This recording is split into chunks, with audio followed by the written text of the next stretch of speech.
Hola chicos, ¿qué tal estáis? Espero que estéis bien y a pesar y fuera de lo común, como viene siendo habitual en este canal y para mi persona, este va a ser un vídeo medianamente serio o dentro de mis posibilidades como persona.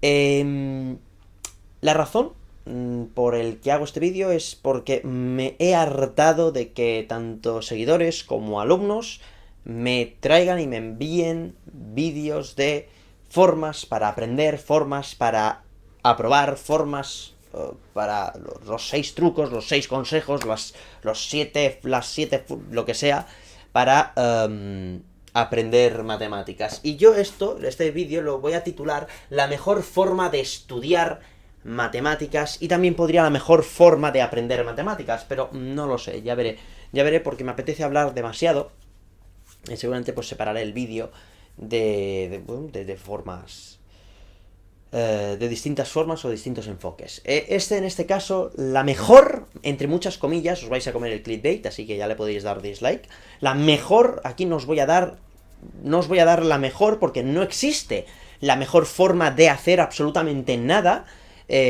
para todo el mundo. No, quizás es más eficiente, quizás es más rápida, menos rápida, quizás te sirve para probar eso, o te sirve quizás para algo puntual, algo más trascendental, algo más lento. Yo a mis alumnos siempre les digo una cosa, es que no hay atajos sin trabajo. No hay atajos sin trabajo. Entonces, puedes decir, tío, calla, ya hablas mierda. Vale, vale, ya está. Es tu opinión, no pasa nada. No hay atajos sin trabajo, me da igual. Os pueden vender los 7 pasos mágicos, o los 2 pasos mágicos, o el paso mágico, o la fórmula que lo arregla todo, o... ¿Sabéis? Cuando os viene una persona a la puerta de vuestra casa, o os llama por teléfono, o ponéis ahí el vídeo de... yo es que tenía problemas para llegar a final de mes, pero con estos 4 trucos que te voy a enseñar aquí de forma gratuita, vas a alcanzar la plenitud, podrás ir con todas las mujeres que te dé la gana y tendrás los yates que te dé la gana y podrás bañarte en piscina con agua de oro. Bueno, agua de oro, va a ser que no, ¿vale? No, eso es hipocresía, eso es una estafa, eso es una estafa. Así que, si vais a ver algo que os van a vender ya directamente, la mejor forma, o los 7 trucos, o... No, os estáis equivocando. Os estáis equivocando, y no solamente con las matemáticas, sino con cualquier asignatura. La mejor manera es estudiar poco a poco, un poquito cada día, y hacerlo de una manera personal. Y yo voy a separar esto en 5 puntos. En 5 puntos. O sea, ¿cuál es para mí la mejor forma de estudiar matemáticas? ¿Vale? Perdonadme las faltas de ortografía si las hubiese. De manera académicamente, de una forma exteriormente, personalmente, rigurosamente y analíticamente. Lo más seguro es que vosotros vengáis a por esto. ¿Cómo estudiar de manera eficiente, o cuál es la mejor manera para estudiar de forma académica? Y mi respuesta es la siguiente. Ser eficiente implica entender las cosas. Ser eficiente es prestarle atención al profesor que tenéis delante. ¿Por qué? Porque el profesor que tenéis delante es el que os va a poner la nota, el profesor que tenéis delante es el que os va a corregir, el profesor que tenéis delante es el que os va a enseñar, y el profesor que tenéis delante es, por desgracia, o por suerte, o por... por la persona más cercana con la que vais a poder aprender esa materia. Así que, para aprender, para estudiar de manera más eficiente a nivel académico, le tenéis que hacer caso a vuestro profesor, el que está encima de la tarima. Ni a mí, ni a Pepito, ni a Juanito, ni a nadie. La mejor forma de estudiar, no de aprender, es haciéndole caso al que tenéis delante. Por desgracia, yo digo muchas veces por desgracia porque conozco muchos profes, y sí que es cierto que hay muchos que yo me bajo el sombrero, pocos, también tengo que decir que hay pocos, pero por desgracia abunda más lo malo que lo bueno aquí, o al menos lo malo se escucha más que lo bueno, por desgracia, ¿no? Pero, académicamente, si queréis estudiar, hacedle caso a este. Si el profe tira más por una serie de ejercicios, tirad más por esa serie de ejercicios. Si ese profesor os sube exámenes de años anteriores, haced los exámenes de años anteriores. Si os dice que hagáis estos deberes, haced esos deberes. Si os da la clase y os explica eso, aprended y estudiad eso. El cómo, eso ya entraremos en otro vídeo. Por desgracia, es esa la mejor manera de estudiar matemáticas. No la que más me gustaría a mí, por supuesto. Luego, de manera externa, exteriormente, que es como aprendí yo. Yo siempre me acordaré que en primaria yo tenía una profesora que, bueno, en fin, yo nunca aprendí a hacer divisiones por el algoritmo que se utiliza, que básicamente es un algoritmo del residuo. Podríamos decir que es una especie de modificación extraña de Euclides, pero bueno, incluso podríamos decir que es algo muy parecido a Bezout, pero bueno, en fin, vamos a dejarlo un poco estar, porque es un algoritmo, al fin y al cabo es un procedimiento en el que yo sigo y mecanizo, pum, pum, pum, pum, pum, y yo no me gustaba, porque a mí mecanizar las horas o que me dijeran que esto lo tengo que hacer porque sí, o no encontrarle la razón de por qué hago esto, a mí me estresaba y me generaba mucha ansiedad, ya desde muy pequeño. Y entonces yo cogía los libros de mis padres, de cuando ellos estudiaban en GB, BUP y CO, y pues, por cierto, BUP y CO son cosas diferentes. Porque hay gente que dice, ¿qué es eso de BUP y CO? Como si y le escribe la palabra junta, no. Son dos cosas diferentes. Vendría a ser como una especie de separación de los últimos cursos de cuarto de ESO, tercero, cuarto de ESO y luego bachillerato. Pero vamos a dejarlo. Entonces, pues yo aprendía con esos libros porque era diferente, la manera de enseñar era diferente. Por desgracia no había internet. Y yo pues aprendía con esos libros, y entonces había cosas extrañas y yo le buscaba el porqué y le daba la vuelta. Y entonces pues yo, por ejemplo, me autoenseñé a dividir factorizando, porque yo aprendí a factorizar numeritos en numeritos primos ya desde muy pequeño. Cuando digo desde muy pequeño, estamos hablando de que yo estaba en tercero de primaria, no sé cuántos años tienes, creo que tienes 7, 8 años, yo cogía y veía un 34 y yo veía y analizaba, es una tontería que ahora, a día de hoy, todo el mundo lo ve, pero yo analizaba que 34 era número par y por lo tanto yo el 34 lo podía dividir, lo podía separar en dos números exactamente iguales, y que sumados pues me diesen el 34. Entonces eso para mí era lo mismo que poner 2 por ese número. Y entonces pues ver que 34 era 2 por 17 para mí era lo más normal del mundo. También tengo que decir que me equivocaba mucho, porque yo tengo y sigo teniendo a día de hoy un cálculo mental horrendo, horrible, porque soy de naturaleza muy despistada. Pero yo pues cogía y factorizaba los números y simplificaba.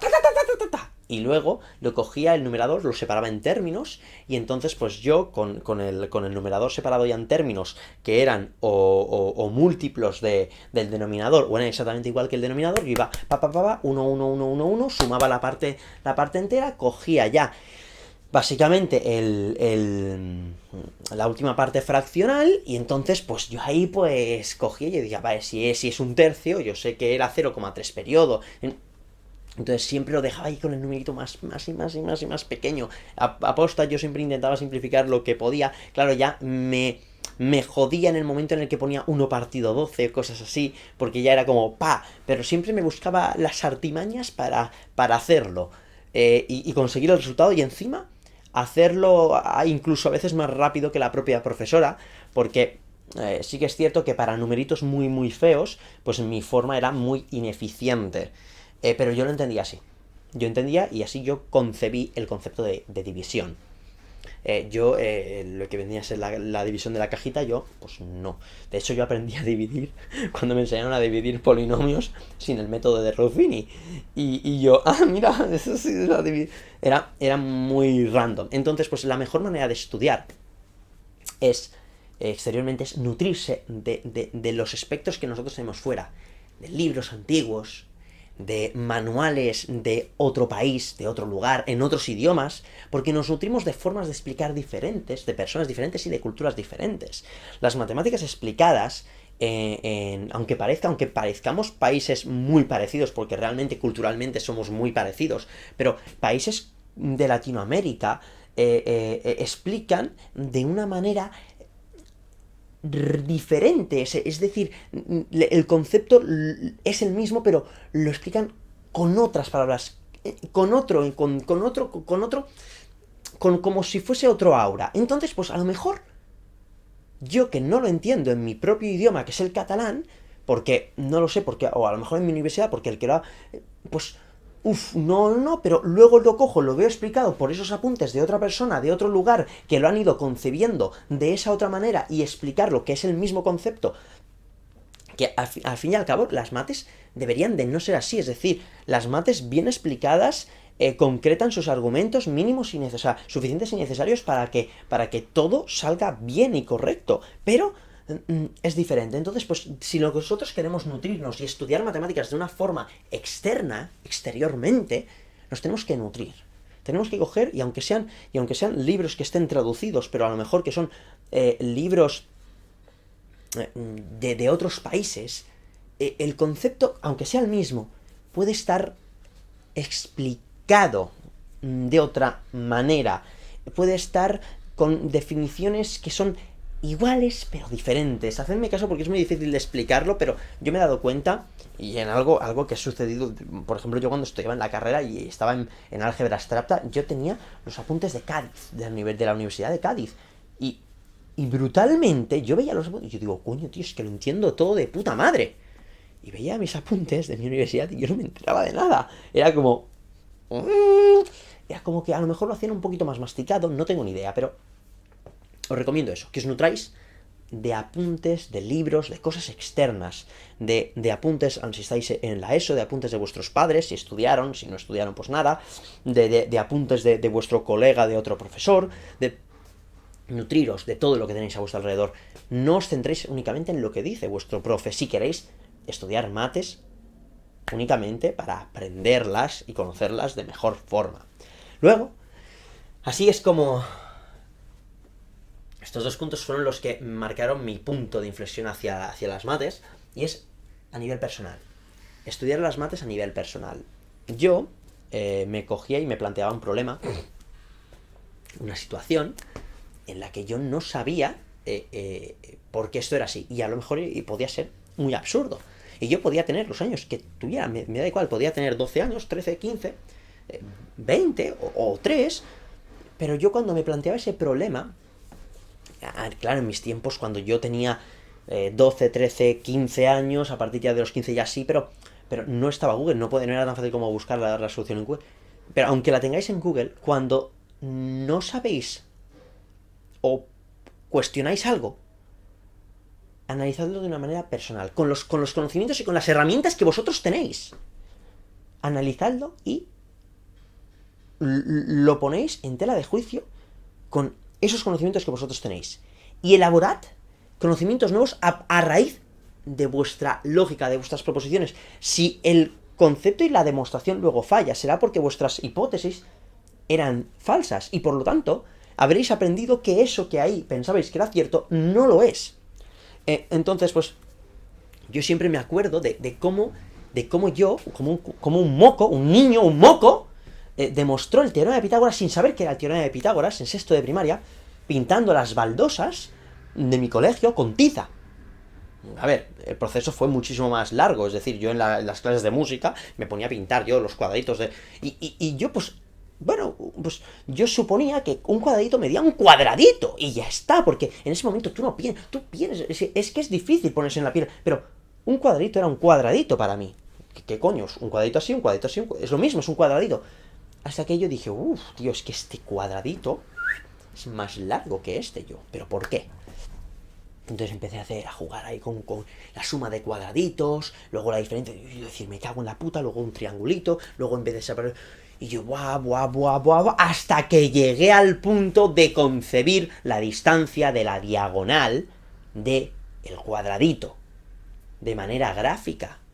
Pero un moco, un niñato, un niño enano de sexto de primaria, sin buscar nada, sin pensar, con su propio criterio a nivel personal, con las herramientas que le había proporcionado el ambiente, es decir, un cuaderno cuadriculado. Mirad lo que hizo un cuaderno cuadriculado, ¿eh? Pues sacar el teorema de Pitágoras, tío. Sacar el teorema y con rollos de papel higiénico demostrar el número pi. Y un cartabón. O sea, con rollos de papel higiénico y un cartabón, tío. Y esto fue en primero de eso. Creo que fue cuando repetí primero de eso, imaginaos. Yo ya tendría, creo que 13, 14 años. Y con rollos de papel higiénico, tío, demostrar el número pi. O sea, el número pi ya lo he tenido concebido, ya de alguna manera. Pero yo seguía sin entenderlo, o sea, que sabía que tenía relación con la circunferencia y yo, pues, tío, no lo entiendo. Y me puse a tirar rollos de papel y marcaba cada vez que yo le daba a ver, yo empiezo aquí, lo tiro, ¡fu! Mira, hasta aquí, ¡pac! Lo parto. Y luego con el cartabón ponía ahí el dedito y siempre salía un número súper parecido, daba igual cuántas vueltas yo le diese al papel higiénico. Porque cada vez que vueltas yo le cogía y le sumaba, en este caso eran 2, o sea, 2, 4, 6 a la longitud de la circunferencia, entonces pues yo lo cogía con el diámetro, claro, cuando el rollo ya iba pasando, el diámetro se iba encogiendo, entonces pues iba buscando porquerías, hasta que siempre cogía y me resultaba siempre el mismo puto número, que era el número pi. Entonces me cago en la hostia, tío, qué cosa más rara.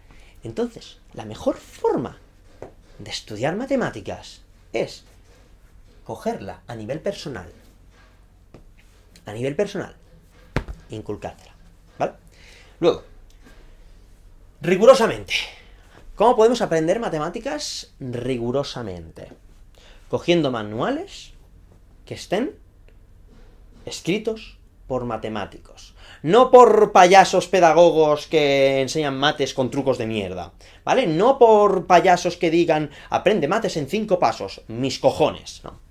Si queremos aprender matemáticas de verdad, tenemos que ir a las matemáticas complicadas.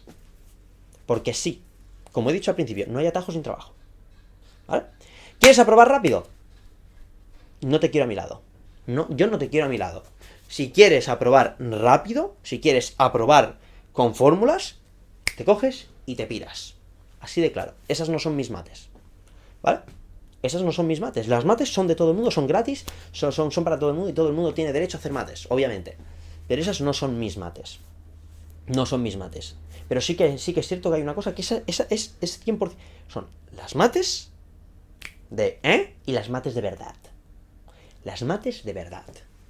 Y las mates de verdad no entienden ni conciben de trucos, de pasos, ni de mierdas, ¿vale? Entonces, a nivel riguroso, ¿qué me refiero? Me refiero a coger y desfragmentar el concepto en minucias enanas hasta coger y ir al centro del concepto. Esto ya me estoy refiriendo a cosas más de universidad. Si yo tengo que ir a ver lo que es un espacio métrico, voy a mirar qué es un espacio métrico, de dónde sale el concepto de espacio métrico.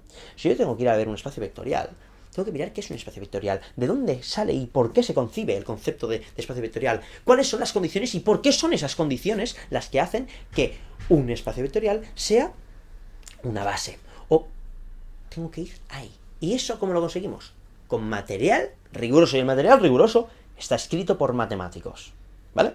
Está escrito por matemáticos y no únicamente escrito por matemáticos, sino que escrito por matemáticos, revisado por matemáticos y otra vez revisado por matemáticos. Esos son los manuales y esos son los documentos que son clave para el aprendizaje riguroso de las matemáticas. Y os está diciendo que soy posiblemente el matemático menos riguroso del planeta, ¿vale?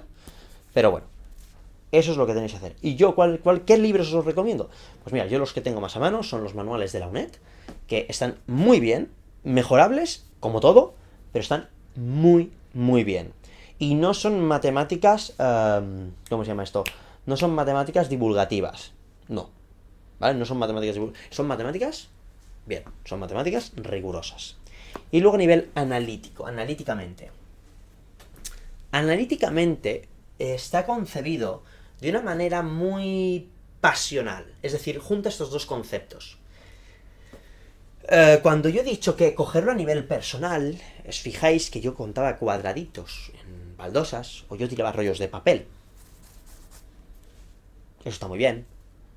Pero una vez pasado ya la práctica, tenemos que escribirlo.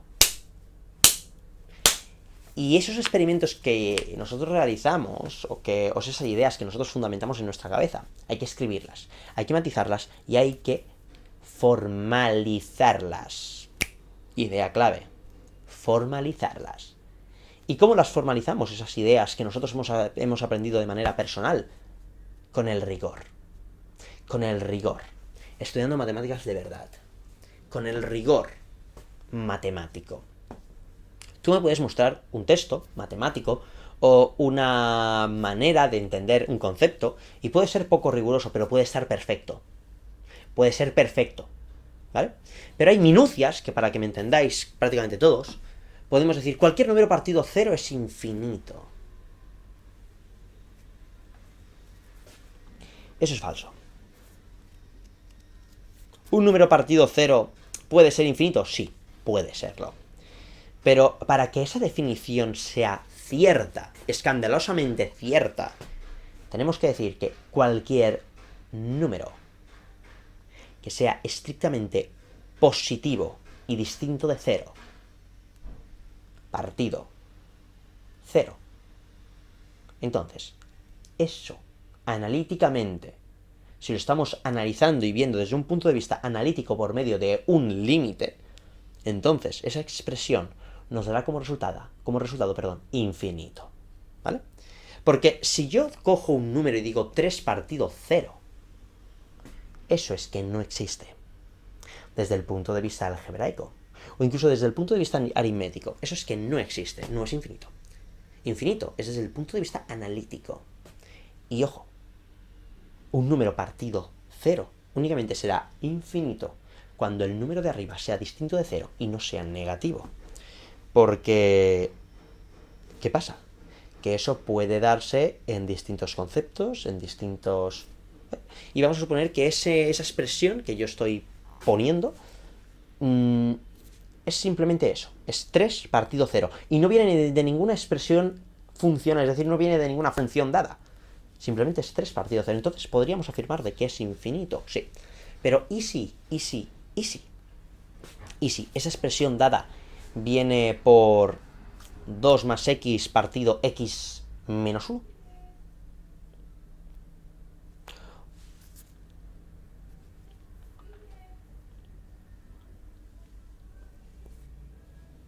La cosa ya cambia, ¿no?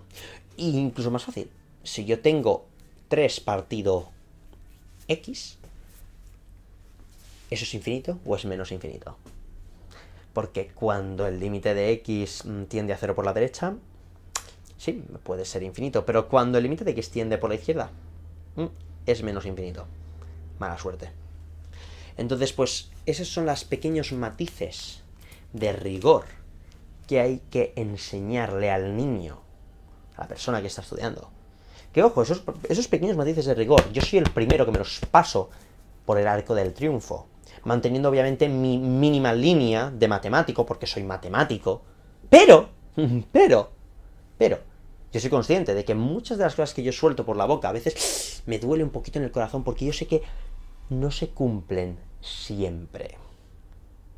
Entonces, pues a veces tengo que jugar un poquito con la pedagogía y con el rigor, pero sin perder de vista lo que realmente es, ¿vale?